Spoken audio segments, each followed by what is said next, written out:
मेरा मानना है हर घर में आईएएस है। जब माता होती है, जन्म के से लेकर के 5 वर्ष तक बच्चे को पालने में जितनी स्लीपलेस नाइट्स, जितना उसने श्रम किया है, जितना उसने परिश्रम किया है, जितना घंटे वो जगी है, उससे बहुत कम परिश्रम करने पर हम सेलेक्ट हो सकते हैं।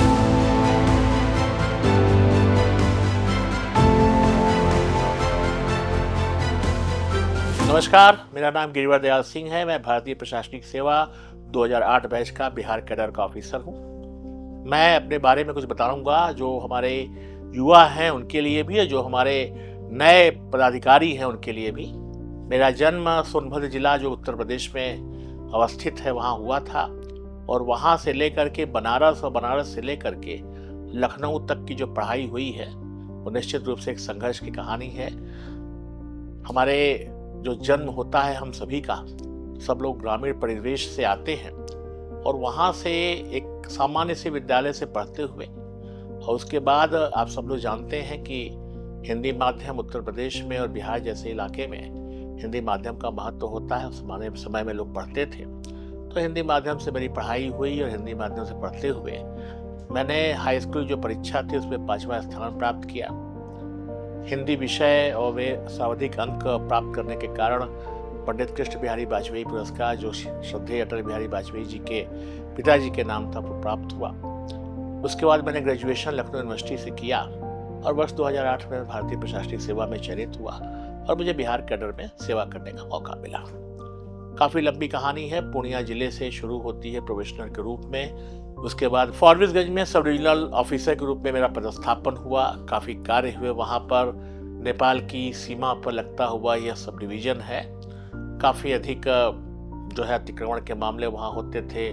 बाहर से जो है वो मादक पदार्थों की तस्करी वगैरह के मामले काफ़ी होते थे, और उस क्रम में हम लोगों ने काफ़ी काम किया।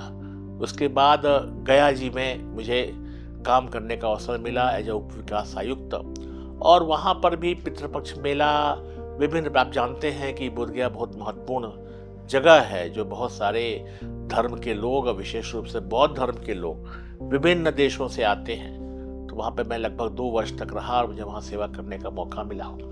मैंने एक चीज़ देखी कि गया जो है एक प्रकार से सांस्कृतिक संकुल है हिंदू धर्म के लिए। विशेष रूप से दक्षिण भारत के लोग, इवन विश्व के हिंदू धर्म के लोग वहाँ पर आते थे और अपनी संस्कृति को आदान प्रदान करते थे। उसके बाद मुझे मधुबनी जिले में जिलाधिकारी के रूप में काम करने का 2 बार अवसर प्राप्त हुआ। बहुत अच्छा जिला है, और मैं बताऊं आपको कि वह जिला हमेशा बाढ़ की विभीषिका से ग्रसित रहता है। उसके बाद भी वहाँ के लोगों का जो स्वावलंबन है, जो वहाँ के लोगों की जिजीविषा है, वो निश्चित रूप से बहुत ही ज़्यादा जो है अतुलनीय है और एक निश्चित रूप से प्रशंसा के पात्र है।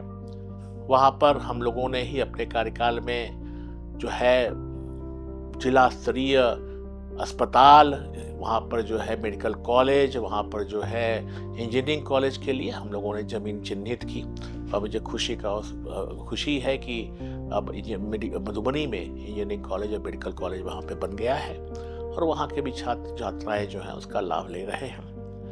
उसके बाद मेरा पदस्थापन शिक्षा विभाग में हुआ, और शिक्षा विभाग में लगभग 3 वर्ष से अधिक समय तक मैंने विभिन्न पदों पर कार्य किया। मुझे खुशी है कि बिहार की जो आज की शिक्षा व्यवस्था है, जो काफ़ी हद तक जो है एक प्रकार से अच्छे ढंग से चल रही है, हम लोग का भी योगदान रहा। मैं निदेशक माध्यमिक शिक्षा के रूप में, निदेशक SCRT के रूप में, उस विभाग में विशेष सचिव के रूप में, अन्य विभिन्न पदों पे मैंने काम किया, और निश्चित रूप से आज आप देख रहे हैं कि हमारे जो बच्चे हैं उनका नामांकन बहुत तेजी से बढ़ा है, स्कूल जा रहे हैं, एक पठन पाठन का माहौल बहुत अच्छा हुआ है।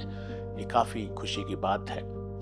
मैं बताऊं कि ये सब कार्यों में एक चीज़ बहुत महत्वपूर्ण है। मेरा मानना है कि शिक्षा जो है एक महत्वपूर्ण एक इकाई के रूप में काम करती है, समाज के लिए एक आधार है, और अगर मानव शिक्षित होगा तो पीढ़ियाँ शिक्षित होंगी। अब बिहार जैसे राज्य के लिए बहुत महत्वपूर्ण यह विषय है। और मैं उसके बाद में अपने दर्शकों को बताना चाहूँगा कि उसके बाद मैं जो है केन कमिश्नर के रूप में, गन्ना आयुक्त के रूप में मैंने काम किया। बिहार में एक समय 40 से अधिक मिलें हुआ करती थी, अभी भी करीब 11-12 मिलें हैं, और काफ़ी गन्ने का उत्पादन विशेष रूप से उत्तरी बिहार के क्षेत्रों में होता है, और किसानों के गन्ने का सही मूल्य मिले, अधिक से अधिक गन्नों की पेराई हो, इन सब बातों, और अब तो इथेनॉल के कारण इसका महत्व और बढ़ता जा रहा है। तो इसके कारण हम लोगों ने काफ़ी प्रयास किया कि नई वैरायटी के गन्नों का उत्पादन हो, ताकि गन्ने का जो क्रशिंग रेट है, रिकवरी रेट जिसे कहा जाता है, वो काफ़ी अधिक बढ़े। मेरा मानना है कि बिहार में एक प्रशासनिक सेवक के रूप में कार्य करने के बहुत अधिक अवसर हैं, और यहाँ पर जो पृष्ठभूमि है काम करने की, समाज के सभी वर्गों को विकास का लाभ मिले, न्यायपूर्वक समतापूर्वक विकास हो। विशेष रूप से जो समाज के कमजोर वर्ग हैं, हमारी महिलाएं हैं, बच्चे हैं, जो हमारे वृद्ध हैं, उनके लिए सरकार की योजनाओं को सही ढंग से उनको पहुंचाया जा सके, इन सभी पर जो है काफ़ी अच्छा काम हुआ है, और मुझे खुशी है कि हम लोग का भी योगदान उसमें रहा है।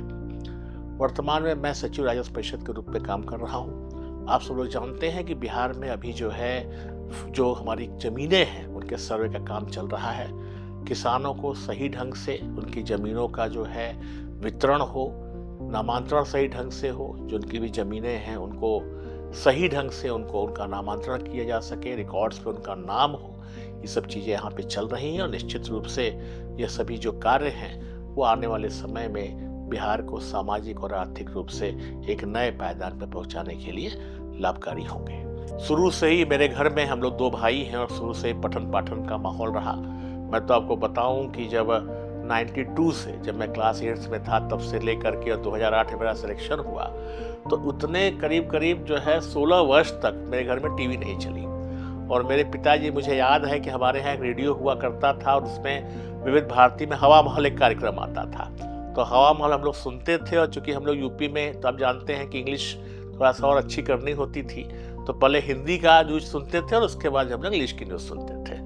तो हम लोग की यही दिनचर्या थी कि स्कूल जाना, स्कूल जाने के बाद जो है घर पे आना, और उसके बाद जो है वहाँ का जो होमवर्क है उसको करना। तो थोड़े बहुत खेलने का काम हम लोग करते थे, क्रिकेट वगैरह खेलने का शौक था, बैडमिंटन खेलते थे।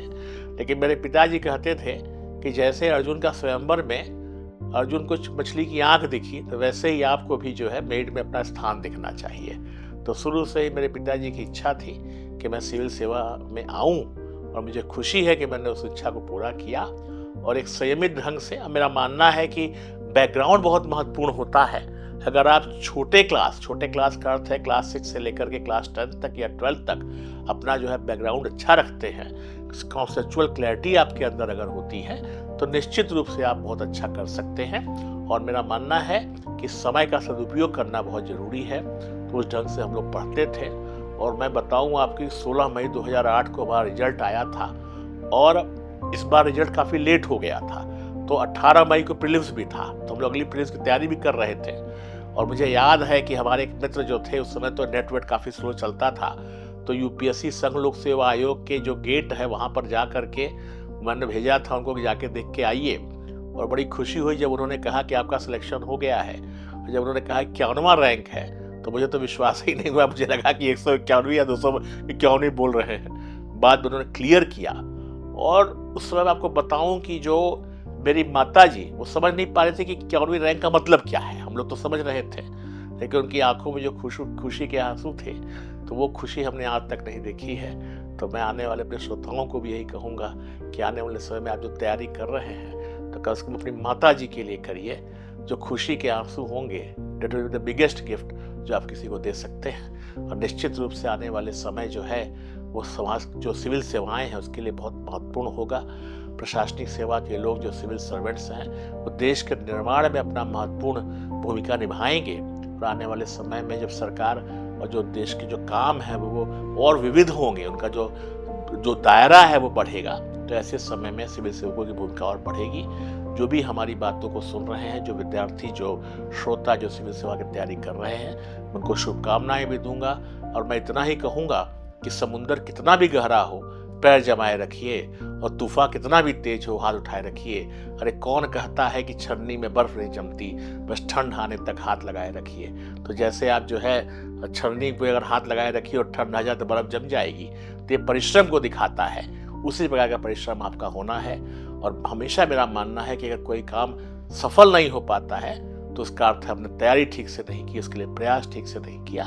और निश्चित रूप से आप सफल होंगे। मेरी शुभकामनाएं हैं इसमें। मैं अपने श्रोताओं को बताना चाहूँगा कि कई बार विद्यार्थियों के मन में दुविधा होती है कि हिंदी माध्यम लें कि इंग्लिश माध्यम लें। देखिए, मेरा मानना है कि माध्यम जो है वो एक प्रकार से ज्ञान को प्रकट करने की माध्यम होती है भाषा।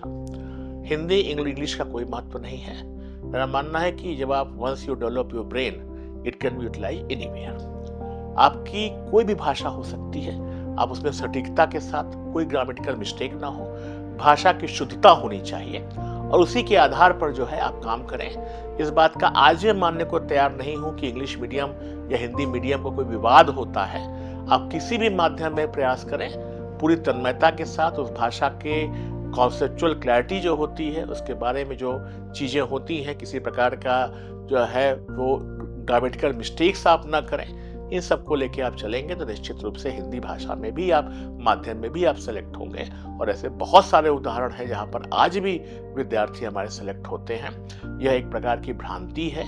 इंग्लिश मीडियम के बच्चे जो हैं विशेष रूप से इंजीनियर्स, डॉक्टर्स होते हैं और उनके जो करिकुलम होता है उसमें कहीं ना कहीं जो है पढ़ाई का एक माहौल होता है और कहीं ना कहीं हम लोग जो बीए या बीएससी करते हैं उस प्रकार का माहौल नहीं बन पाता है और उसके कारण सिलेक्शन में बाधा आती है। लेकिन मेरा आज भी मानना है कि भाषा जो है ज्ञान को प्रकट करने का एक माध्यम होती है, वो पैमाना नहीं हो सकती है। और उसी क्रम में किसी भी भाषा में आप जो है परीक्षा को दें, आप बेस्ट करेंगे अपना, निश्चित रूप से आपका सिलेक्शन होगा। जो भी हमारे विद्यार्थी लोग परीक्षा दे रहे हैं और कई बार ऐसा होता है कई अटेम्प्ट करने के बाद भी सिलेक्शन नहीं होता है, मेरा मानना है कि प्रयास जारी रखना चाहिए। मानव का जन्म ईश्वर ने आपको दिया है, आप तैयारी कर रहे हैं। माता पिता अगर आपके साथ हैं तो मैं मानने को तैयार नहीं हूँ कोई बैड लक होता है। माता पिता का साथ रहना ही गुड लक है और कहीं ना कहीं हमें और अधिक प्रयास करने की आवश्यकता होगी। मैं इस क्रम में अपने विद्यार्थियों को एक बात बताऊंगा। लोग कहते हैं कि सिविल सेवा बहुत टफ होती है, आईएएस बनना बहुत टफ होता है। मेरा मानना है हर घर में आईएएस है। जब माता होती है, जन्म के से लेकर के 5 वर्ष तक बच्चे को पालने में जितनी स्लीपलेस नाइट्स, जितना उसने श्रम किया है, जितना उसने परिश्रम किया है, जितना घंटे वो जगी है, उतनी तैयारी अगर हम कर ले तो निश्चित रूप से सिलेक्शन होगा। उसकी तो हम लोग आधी भी तैयारी नहीं कर पाते हैं। 5 वर्ष तक बच्चे को पालने में जो कष्ट और परिश्रम माँ का होता है, उससे बहुत कम परिश्रम करने पर हम सेलेक्ट हो सकते हैं। इसलिए विद्यार्थियों को मैं कहूँगा कि नथिंग इज इम्पॉसिबल। मेहनत करिए, विश्वास के साथ मेहनत करिए और सोचिए कि आपके माता पिता का साथ आपके साथ है। और फिर मैंने वही कहा कि माता को जो गिफ्ट आप देंगे, इमेजिन करिए कि that will be the biggest gift जब आपका सिलेक्शन होगा। उनकी आंखों में जो खुशी के आंसू होंगे वो निश्चित रूप से जो है तुलनीय होंगे। और उस प्रकार से जब आप उसको सोच करके, मोटिवेट हो करके, प्रेरणा के साथ काम करेंगे तो निश्चित रूप से आप सफल होंगे।